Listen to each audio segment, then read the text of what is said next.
guys, we're going to make my hamburger and potato casserole. So the first thing I did was I sliced 3 large russet potatoes and I peeled them, and I've stuck them in water so they will not brown while I'm not using them.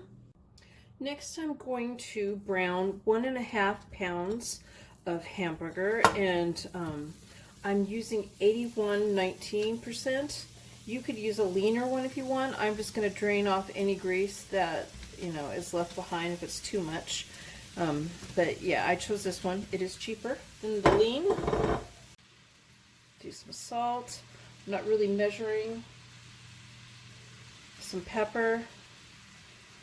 I'm going to add more salt and pepper to the dish itself, but just while I'm browning the meat, I'm adding just a little bit. So now that it's mostly browned, there's a little bit of pink left in there, I'm going to add 2 tablespoons of onion powder to this. You could also use like 1 cup of chopped white onion. I just prefer to use onion powder in some recipes. Okay, it's all browned and there's not too much liquid, so I'm not going to drain it. I'm going to go ahead and set this to the side. In a bowl I have 1 cup of sour cream, and I'm going to add 2 cups of whole milk to that. 1 teaspoon of salt and ½ a teaspoon of black pepper. 1.5 teaspoons of regular paprika, and 1 teaspoon of dried dill. I am going to whisk this all together, and then I'm going to set this to the side. I shredded 3 cups of Colby Jack cheese, and I'm going to set that to the side. I have a 9 by 13 inch baking dish, and I sprayed it with nonstick cooking spray on the sides and the bottom. I drained my potatoes, and I'm kind of patting them dry before I put them in here. I've got 1 layer of potatoes as the first layer. Now half the liquid mixture and then half the ground beef over it.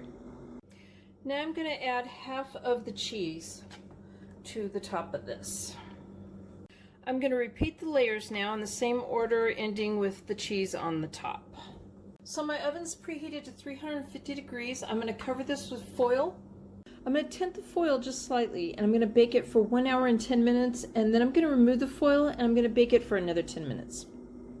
Okay, so now that it's done cooking, I'm going to go ahead and I'm going to let it sit on the counter for about 15 minutes to cool down, because it's extremely hot inside. So there's my hamburger and potato casserole. I hope you guys liked this video. Please give it a thumbs up and subscribe to my channel, and thank you guys for watching.